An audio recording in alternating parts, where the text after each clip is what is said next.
Hello বন্ধুরা, কেমন আছো সবাই? আজকে তোমাদেরকে আমি দেখাবো ঘরে বসে তোমরা কিভাবে সুপার ক্লে বা এয়ারড্রাই ক্লে বানিয়ে শো পিস বানাতে পারবে। সবার প্রথমে আমি এখানে ৩ টেবিল স্পুন পরিমাণ আটা নিয়ে নিয়েছি। এখন দিয়েছি ৩ টেবিল স্পুন পরিমাণ ফেভিকল গ্লু। ভালো করে মিক্স করে নিচ্ছি। এতদিন আমি তোমাদেরকে সুপার ক্লে দিয়ে যত বেশি শো পিস বানিয়ে দেখিয়েছি, প্রত্যেকটা শো পিসই তোমরা এই ক্লের মাধ্যমে বানাতে পারবে। তোমরা যারা বাইরে থেকে ক্লে কিনে আনতে পারো না, তারা ঘরে বসে এভাবে আটা দিয়ে ক্লে বানিয়েও শো পিস বানাতে পারো। এখন আমি এখানে একটু লোশন ব্যবহার করছি। তোমরা যে কোনো ব্র্যান্ডের লোশন ব্যবহার করতে পারো, কারণ এই সময় সবার ঘরেই এমনিতে লোশন অ্যাভেলেবেল থাকবে।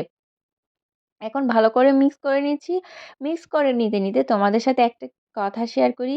তোমরা যারা আমার ভিডিও দেখো, প্লিজ, প্লিজ তোমাদের কাছে একটাই রিকোয়েস্ট, আপুরা, ভাইয়ারা, প্লিজ আমার ভিডিওতে একটা লাইক, একটা কমেন্ট দিয়ে দিও। প্লিজ তোমাদের একটা লাইক, একটা কমেন্ট আমাকে যে কত বেশি মোটিভেট করে ভিডিও বানাতে, তোমরা জাস্ট তোমাদেরকে আমি জাস্ট বলে বোঝাতে পারবো না। আর অনেক বেশি খুশি দেয়। আর তোমরা যারা, যারা আমার ভিডিওতে লাইক কমেন্ট করো, তোমাদের সবাইকে অনেক, অনেক, অনেক বেশি থ্যাংক ইউ, অনেক বেশি থ্যাংক ইউ। আর কোনো কোয়েশ্চেন থাকলে, কোনো কিছু বানানোর ডিমান্ড থাকলে প্লিজ আমাকে কমেন্ট করে জানাবে। আমি প্রত্যেকের কমেন্ট চেক করব এবং সবার কমেন্ট থেকে যেটা আমার সবচেয়ে বেশি ভালো লাগবে আমি ওই ভিডিওটা মেক করব, এবং যার কথা ধরে আমি ভিডিওটা বানিয়েছি অবশ্যই তার নামটা আমি মেনশন করে দিব। এখন আমি ভালো করে মথে নিচ্ছি।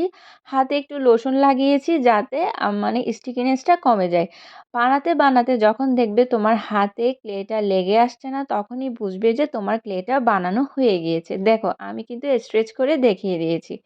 এখন তোমরা চাইলে এখানে কালার ব্যবহার করতে পারো। সুপার ক্লেতে যেহেতু বিভিন্ন রকমের কালার থাকে, তোমরা এখানে কালার ব্যবহার করতে পারো। আমি এখানে কমলা রঙের কালার ব্যবহার করেছি। যেকোনো কালার তোমরা এখানে ব্যবহার করতে পারো।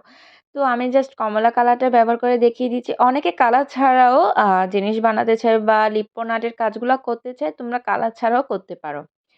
এখন এটা কাজটা করার সময় ১ম এ সফট থাকবে, ক্লেটা সফট থাকবে। তারপরে হচ্ছে শুকানোর পর এটা ড্রাই হয়ে যাবে, একদম শক্ত হয়ে যাবে। তোমরা এগুলো শোপিস হিসেবে বানিয়ে রাখতে পারো, যেকোনো কিছু বানাতে পারো।